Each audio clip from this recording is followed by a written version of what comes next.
Queridos irmãos, queridas irmãs, então esse vídeo é de número 90. Explicação de alguns fenômenos. Capítulo 14, a Gênese, né? Então a questão é a questão de número 22. Então aqui Kardec continua dizendo assim: o perispírito é o órgão sensitivo do espírito. Então percebamos aí que, neste caso, o órgão sensitivo não é o espírito, é o perispírito. É o corpo fluídico do espírito, que é o órgão sensitivo, por meio do qual este percebe coisas espirituais que escapam aos sentidos corpóreos. Olha só. Gente, isso é muito profundo, né? Por meio do qual, né, por meio do perispírito, vamos dizer, este percebe coisas espirituais que escapam aos sentidos corpóreos. O perispírito, ele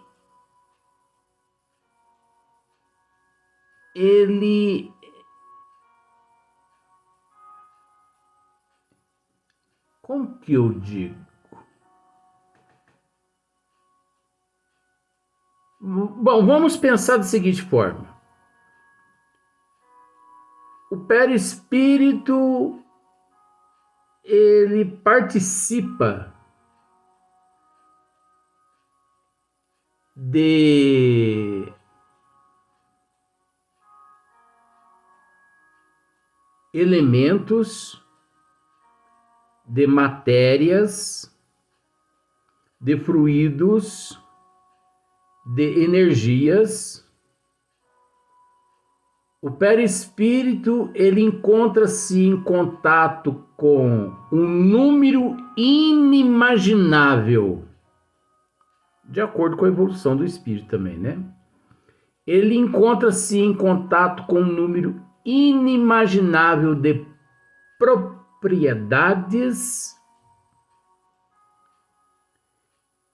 que, em muitos casos, pode escapar até ao conhecimento do espírito.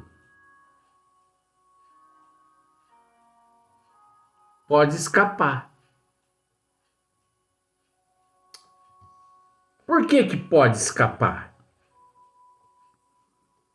Porque ele na condição de corpo fluídico, né? Ele na condição de corpo fluídico do corpo, o perispírito na condição de corpo fluídico do espírito, ele é quem se encontra em contato com todos os elementos constitutivos no nível evolutivo qual o espírito se encontra. O que nem sempre, é preciso dizer isso, o que nem sempre o espírito entra em contato com todos os elementos constitutivos, tanto quanto o perispírito. Porque, às vezes, os elementos os quais o perispírito entra em contato, nem sempre o perispírito leva ao conhecimento do espírito que esteve em contato com aqueles elementos. Deu para você entender? Muito facinho, né? Ah, não, isso é tomar pirulito da boca do menininho de Jesus. Então, olha só para você ver. Pelos órgãos do corpo, a visão, a audição e as diversas sensações são localizadas e limitadas à percepção das coisas materiais. Não é verdade?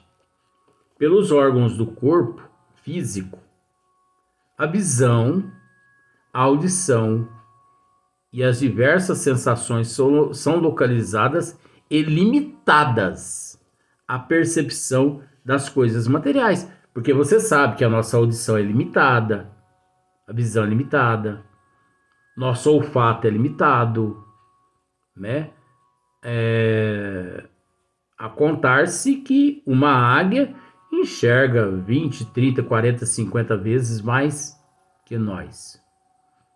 Um lince, uma onça, né? Enxerga à noite, né? Um leopardo. Então, eles possuem, assim, órgãos físicos muito mais evoluídos do que os nossos. Mas não tem problema. Então, pelo sentido espiritual ou psíquico, elas se generalizam. O espírito vê, ouve, sente por todo o seu ser tudo que se encontra na esfera de irradiação do seu fluido perispíritico. Então, olha só para você, pelo sentido espiritual ou psíquico, elas se generalizam. O espírito vê, ouve e sente por todo o seu ser tudo que se encontra na esfera de irradiação do seu fluido perispíritico. Você entendeu isso aqui? Olha que interessante. Então, aqui, para que o espírito meu veja, através dos olhos da matéria, ele vai só utilizar esse ângulo aqui para ver o que está aqui à minha frente. Para ouvir, só o ouvido aqui. Para falar, só a boca aqui. Agora, acontece que o espírito, munido do teu perispírito, ele vê, ouve, enxerga num raio de 360 graus à sua volta. O que quer dizer isso? Você já ouviu que é ditado assim? Que é preciso ter olhos na nuca? Isso é um ditado que praticamente está certo. Porque o espírito munido do teu perispírito e munido de todas essas qualidades, ele vê tudo à sua volta num raio de 360 graus. Você entendeu? Porque o espírito é como se fosse uma lâmpada que clareia todo o ambiente onde ele se encontra, enquanto mergulhado no corpo físico, ele só enxerga pelos olhos da matéria, ele ouve só pelo ouvido da matéria, fala só pela boca da matéria. Mas fora da matéria física, com o auxílio do perispírito, ele deixa de ser limitado aos olhos, à boca e o ouvido, e ele tem toda a comunicação 360 graus à tua volta, incessantemente. Como se o espírito, o espírito enxerga frente, laterais e por trás. Você entendeu agora, né? Eu gosto de explicar dessa maneira para as pessoas entenderem melhor. No homem, tais fenômenos constituem a manifestação da vida espiritual, né? No homem, tais fenômenos constituem a manifestação da vida, da vida espiritual. É a alma a atuar fora do organismo. Na dupla vista ou percepção pelo sentido psíquico, ela não vê com os olhos do corpo. Na dupla vista, na vidência, claravidência, não são os olhos que vê, é a alma que vê. Por mais que muitas pessoas pensam que são os olhos da matéria que vê. Embora muitas vezes, por hábito, dirija o olhar para o ponto que lhe chama a atenção. Então, por exemplo, por hábito nosso, nós achamos que enxergamos com os olhos da matéria. Então, é comum as pessoas dizerem assim: nossa senhora, passou um vulto ali. Ai, nossa senhora, passou um vulto ali. Ai, me arrepiei todinho. Cria vergonha na cara só. Você não viu o vulto passando ali com os teus olhos da matéria, não. Foi os teus olhos da tua alma que viu aquele vulto ali. E outra, aquele não é vulto também, não. Aquele é espírito. Você amanhã vai se ver naquelas condições. Quantos espíritos têm sido gravados aqui no nos nossos vídeos? Você não acredita? Vai lá no vídeo 338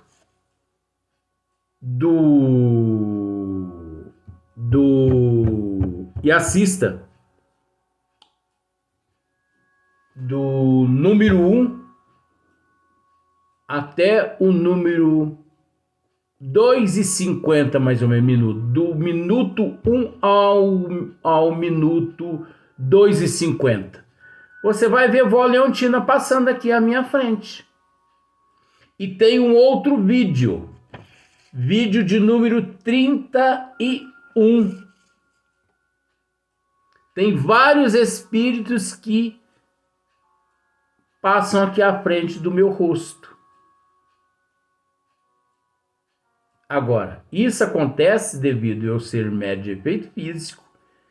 Eles permitem agir dessa forma e eu também tenho que permitir que eles ajam dessa forma. Então nós não vemos com os olhos da matéria, por mais que a gente olhe e fale assim: nossa, eu vi um vulto passando ali. Ou, por exemplo, nossa, só um espírito sentado ali. Oi, boa noite. A gente se vira, porque é um hábito da gente. Mas se eu quiser ver os espíritos com os olhos fechados, eu posso. Porque é os olhos da alma. E os olhos da alma enxerga 360 graus de circunferência. Enquanto aqui só para frente, os olhos da alma enxergam 360 graus. Então, por exemplo, eu fecho os olhos aqui e eu consigo ver um espírito que está aqui atrás de mim. Eu consigo ver um espírito que está lá no meu quarto, com os olhos fechados aqui. Porque é a minha alma que está vendo, não é a minha matéria. Tá vendo como é que a gente procura explicar certinho, assim, esmiuçadamente? Então, embora muitas vezes por hábito, dirija o olhar para o ponto que lhe chama a atenção. Vê com os olhos da alma, e a prova está em que vê perfeitamente bem com os olhos fechados e vê o que está muito além do alcance do raio visual. Lê o pensamento figurado no raio fluídico, isso nós já tratamos na questão de número 15, né? Então, vê o que está muito além do alcance do raio visual. Lê o pensamento figurado no raio fluídico, quer dizer, a telepatia. Então, eu posso estar aqui se eu mentalizo você. E se eu quiser traduzir os teus pensamentos, aqui eu consigo traduzir os teus pensamentos. Então, por exemplo, eu estou aqui, penso em você. Eu sei o que você está pensando, mas acontece que, graças ao meu perispírito, o meu eu, que é a minha alma, fica sabendo o que você está pensando. E eu escrevo aqui num papel que você está pensando e mando uma mensagem para você. A mensagem foi passada, né? Então isso não é novidade. Então, às vezes você escreve para mim assim: Luiz, a banana está madura. Você está escrevendo para mim daí para cá: Luiz, a banana está madura. E eu também estou escrevendo daqui aí para você: Isoldina, a banana está madura. E nós mandamos a mensagem no mesmo instante. Quando cai para mim, cai para você. Aí a gente começa a rir. A sintonia. Aí você ri e eu dou uma risada também. Cai junto. São os nossos perispíritos que estão em comunicação. Eu estou lendo os teus pensamentos e você está lendo os meus pensamentos. Não é interessante? É muito interessante. Só que isso, para os teólogos, principalmente lá no princípio, isso para eles não passava-se de milagre. Não passavam-se de sobrenatural, miraculoso, porque eles não tinham estas instruções que nós temos. Eles achavam que isso era sobrenatural, sendo que para o espírita verdadeiramente espírita, isso faz parte do fenômeno natural das leis do Criador. Né? Vai dar para ler mais um pedacinho aqui. Esse vai ser o último vídeo, graças a Deus, né? Embora durante a vida o espírito se encontra preso ao corpo pelo perispírito, é natural, né? Embora durante a vida física o espírito se encontra preso ao corpo pelo perispírito, porque o espírito encontra-se preso ao corpo físico pelo perispírito. Mas entre o perispírito e o corpo físico existe a energia vital. Você entendeu?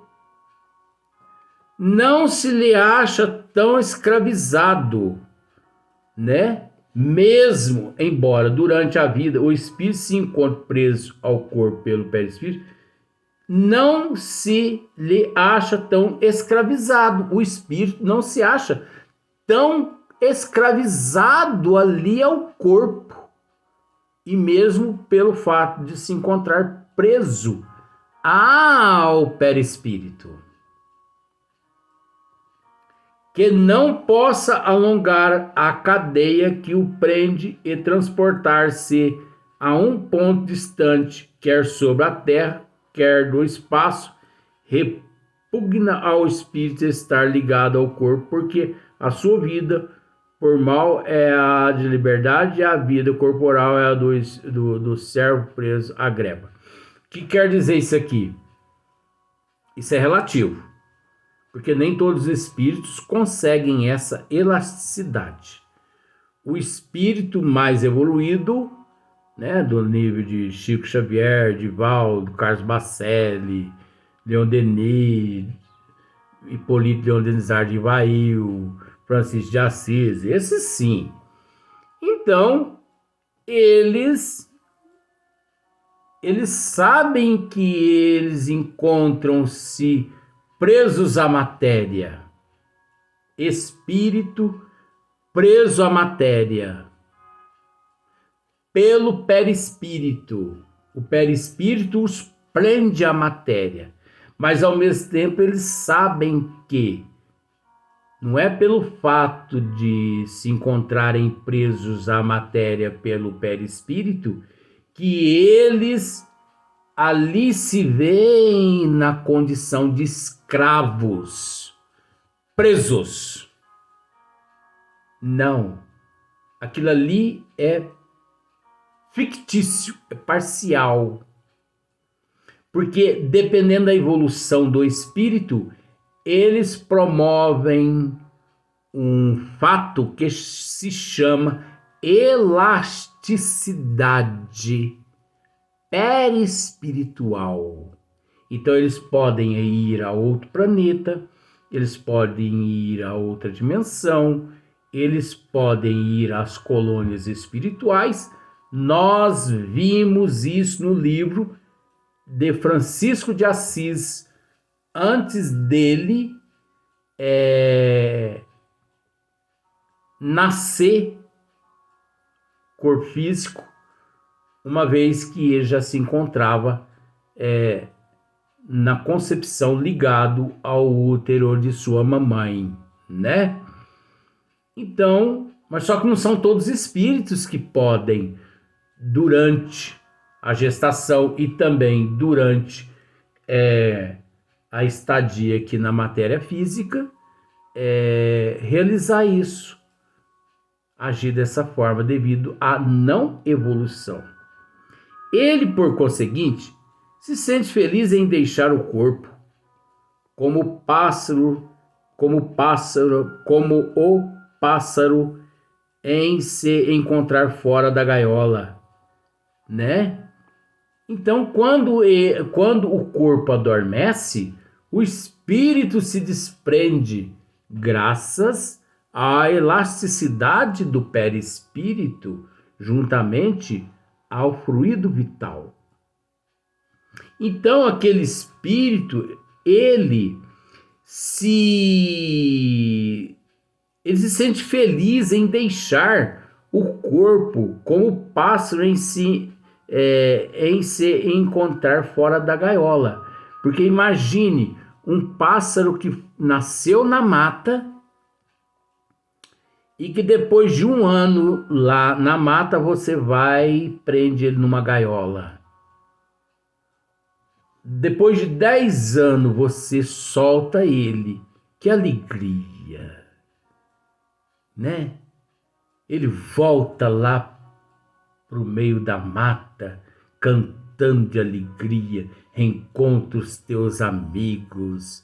É assim que acontece com o espírito liberto, né? Nesse sentido aqui que eu estou dizendo. Ele retorna lá às colônias espirituais, ele vai rever os amigos e tal, e ele se entristece quando de madrugada ele tem que voltar ao corpo físico. Ai, meu Deus do céu. Faz o menininho Jesus dormir nessa hora para ele não ver essa cena. Entendeu? Pelo que aproveita todas as ocasiões que lhe oferecem para dela se escapar.